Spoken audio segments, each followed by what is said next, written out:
Hello students, welcome to today's class. Yesterday we discussed how to draw the ray diagram of the image formed by spherical mirrors, that is convex mirror and concave mirror, and which are the rays we use to locate the image formed by convex mirror and concave mirror. Today we continue with the same topic. So we see the image formed by concave mirror. So first of all we draw a concave mirror. This is a concave mirror. This is the silvered surface. Outer surface is silvered. Now we draw the principal axis. Principal axis. So this is the pole. Then we mark the focus and center of curvature. Suppose that this is focus. Then distance from pole to focus and focus to center of curvature should be equal. So this is center of curvature. So this is focus and this is center of curvature. We keep an object between focus and center of curvature. Keeping an object between focus and the center of curvature. I give name for this object as AB. Now from the point A, we draw two incident rays. So one incident ray is drawn parallel to the principal axis. From the point A, I draw two incident rays. One incident ray is drawn parallel to the principal axis. So the incident ray which comes parallel to the principal axis, after reflection, passes through the focus.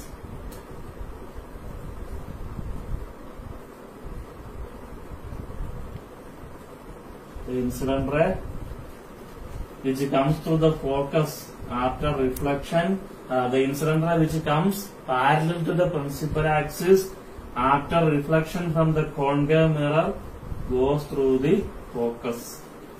Then another incident ray I draw passing through the focus. The incident ray which comes through the focus after reflection, it will become parallel to the principal axis.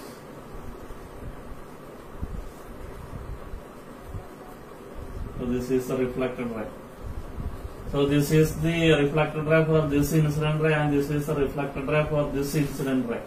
Both the reflected rays intersect at this point. Both the reflected rays intersect at this point. So at this point the image is formed. So the image is formed at a point beyond the center of curvature. The image of A is formed here. It is A dash. So here you can see the reflected rays actually intersect. So a real image is formed.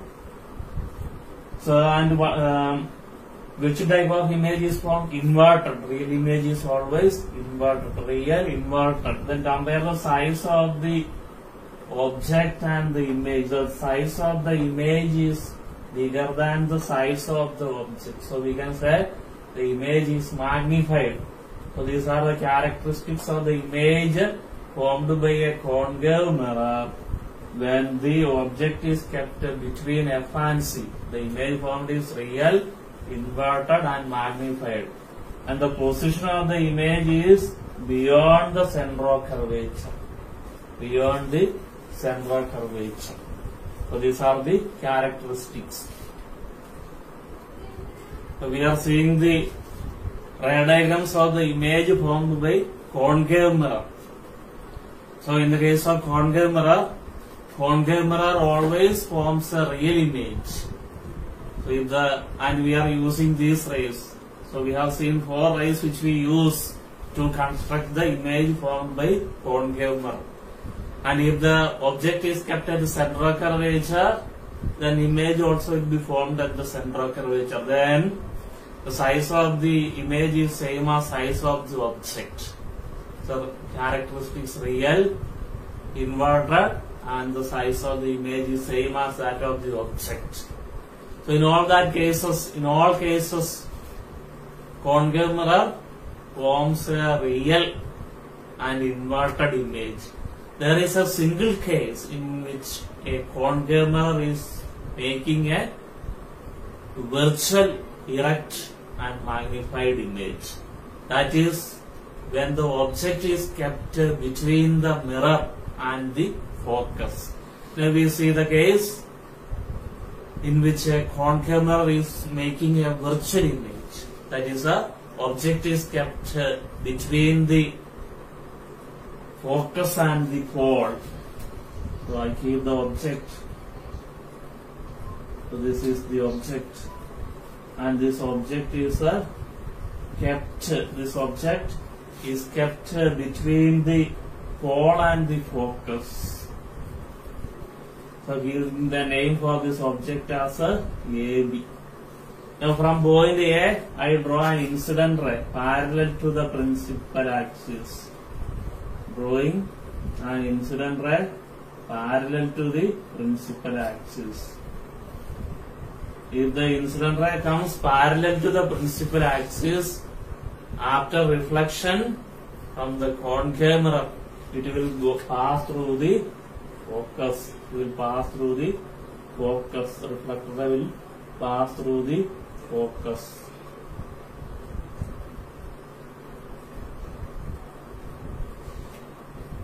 So this is the reflected ray, and it goes through the focus. Then this reflected ray is produced backward.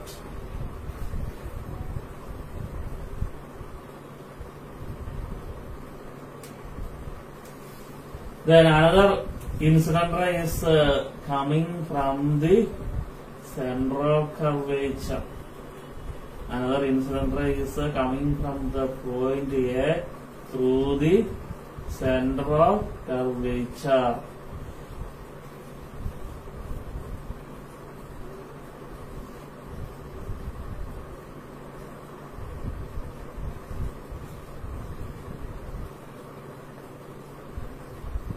This is the incident ray which comes through the point A through the central curvature, which is coming through the central curvature, that will be reflected back in the same path. If the incident ray comes to the central curvature, means that ray is normal.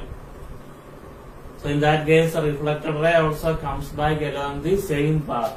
Then this reflected ray is also produced backward without any deviation. So both the reflected rays are producing backward, they appear to meet at a point. So they appear to meet at this point. At this point the image is formed. So you can see that the reflected rays are not actually meeting, they appear to meet. So a virtual image is formed. So a virtual image is formed. And the characteristics of the image formed: virtual, erect. Virtually it is a virtual image, an erect image, and a magnified image. A virtual, erect and magnified image is formed behind the mirror. Now we see the ray diagram of the image formed by a convex mirror. Convex mirror.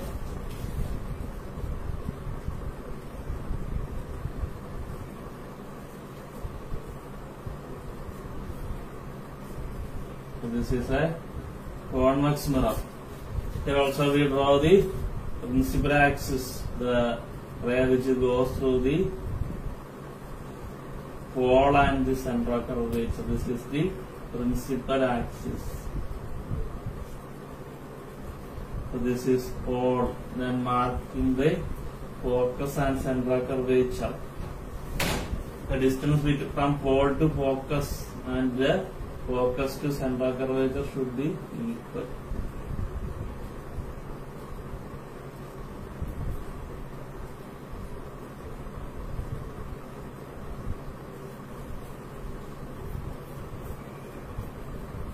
This is focus and this is the central curvature.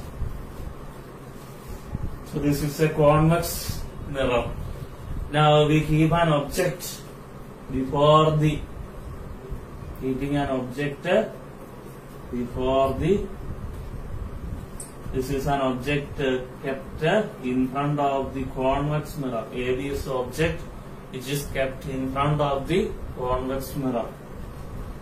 Now in order to locate the image formed by convex mirror, we draw two incident rays from the point A. One incident ray is drawn parallel to the principal axis.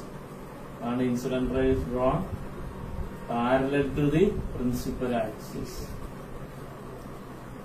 The incident ray which comes parallel to the principal axis is reflected back such that the reflected ray will appear to go through the focus. So this is the reflected ray and this reflected ray will appear to go through the focus.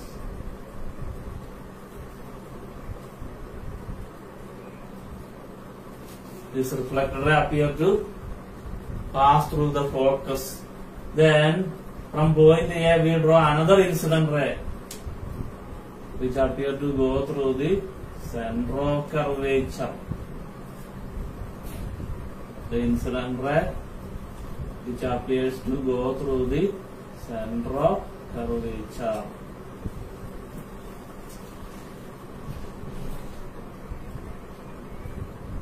The incident ray which appears to go through the central curvature, that will be reflected back in the same path. So this is one incident ray, this is one reflected ray.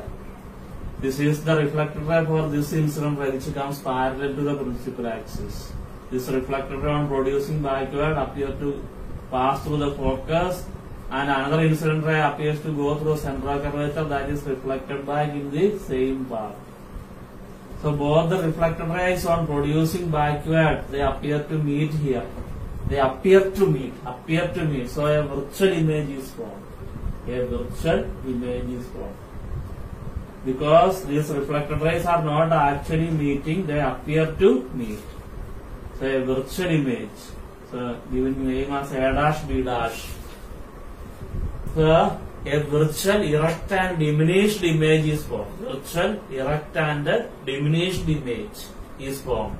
So in the case of a convex mirror, wherever be the position of the object, in case of a convex mirror, wherever be the position of the object, a convex mirror always forms a virtual erect and diminished image, and the image is formed behind the mirror. Now we are deriving a relationship between radius of curvature and the focal length. Deriving the relationship between radius of curvature and focal length. First we see in the case of a concave mirror. This is a concave mirror. Then this is the principal axis.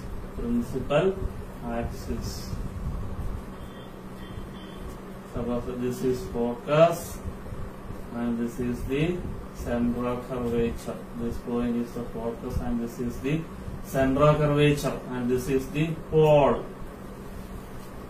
Now an incident ray is coming parallel to the principal axis. An incident ray comes parallel to the principal axis. So this is an incident ray which is coming parallel to the principal axis. The incident ray which comes parallel to the principal axis, after reflection it will go through the focus. The reflected ray will go through the focus. So this is the reflected ray. So this incident ray I name it as a AB. AB is the incident ray. B is the point of incidence. About the point of incidence B, I draw a normal. The normal which is drawn in the case of a spherical mirror, that will always pass through the central curvature.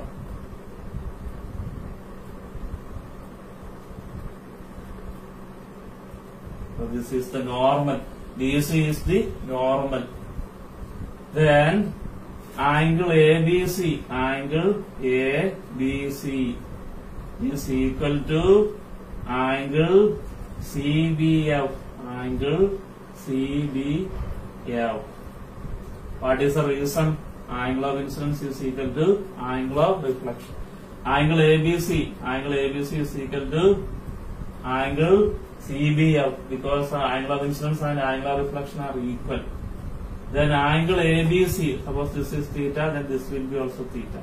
Then angle ABC is equal to angle BCF, angle BCF. These two angles are alternate angles. Then from this one angle, from this one you can see left hand side of both the equation is same. Left hand side, these two equations you can see left hand side is same, so we can equate the right hand side. From this we can write angle CBF is equal to angle BCF. This angle and this angle are equal, so since two angles are equal, triangle BCF is a isosceles. Since this angle and this angle are equal, angle CBF and BCF are equal, triangle BCF is isosceles. In the case of isosceles triangle, two sides are equal, angles opposite to sides opposite to equal angles are equal. So we write the equal side, CF is equal to BF. CF is equal to BF. The sides opposite to equal angles of triangle are equal. So CF is equal to BF. Now we assume that the point B, if the point B comes to the point P, suppose that the point B is very close to point P, then instead of BF we can write PF. CF is equal to PF. Why? Because we assume that the point B comes very close to the point P. CF is equal to PF. Then from the diagram we can write CP is equal to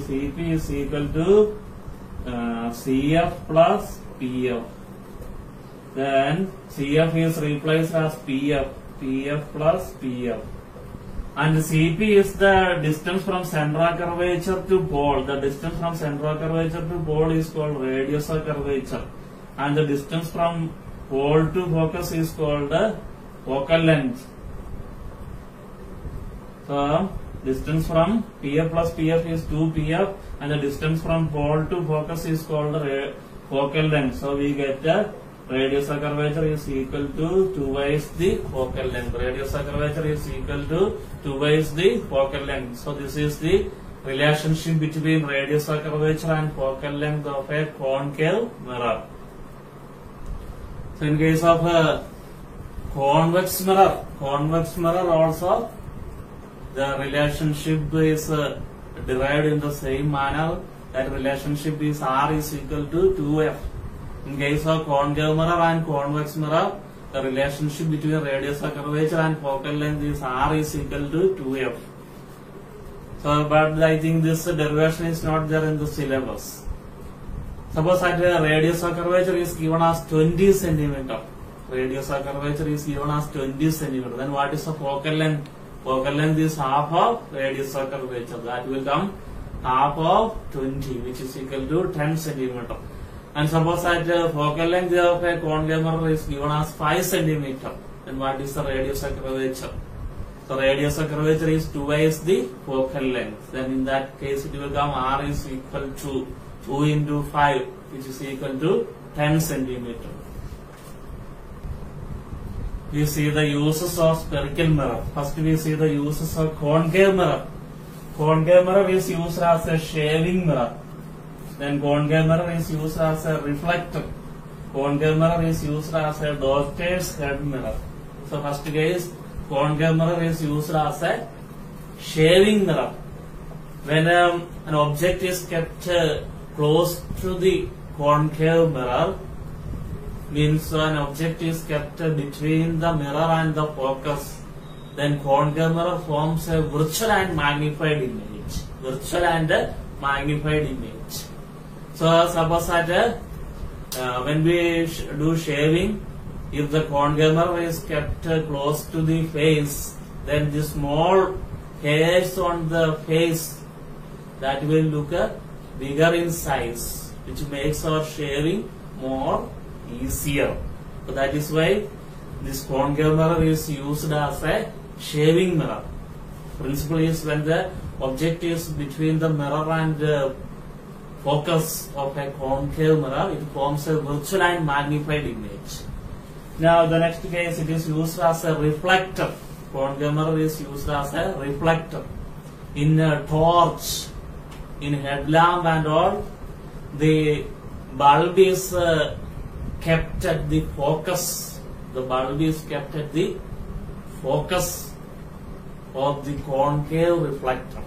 The bulb is placed at the focus of the concave reflector. The reason is that when an incident ray comes through the focus, after reflection they will become parallel to the principal axis.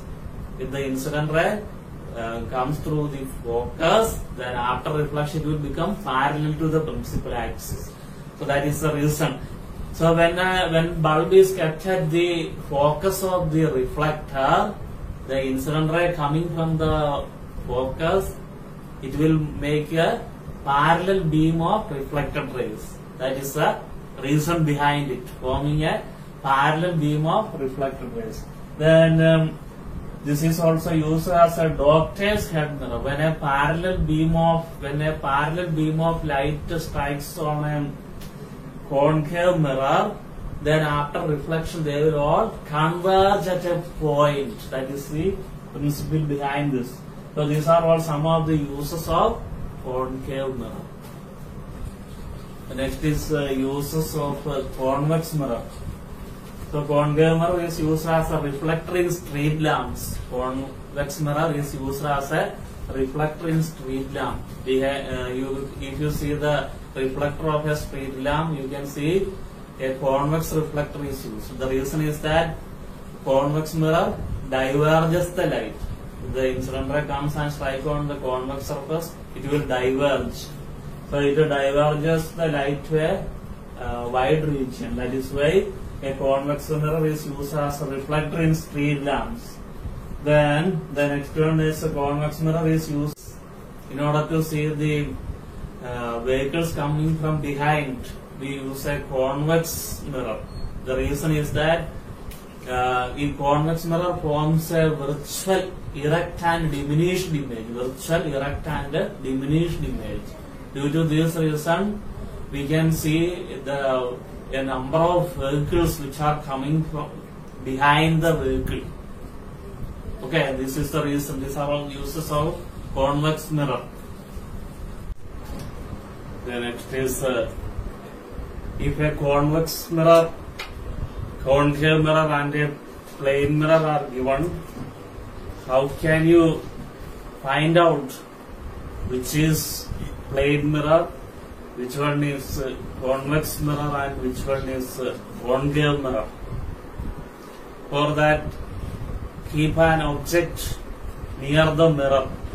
Keep an object near the mirror, and the image formed is of same size, erect and virtual. That is a plane mirror. Then keeping the object near the mirror, and if the image formed is virtual and erect and magnified, that is a concave mirror.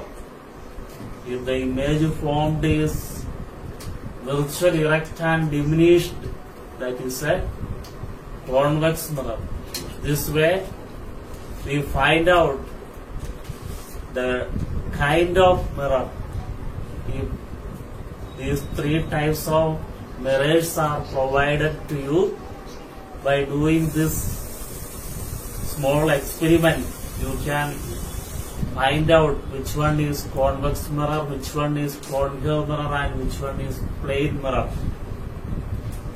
So, in next class, we will discuss a new topic.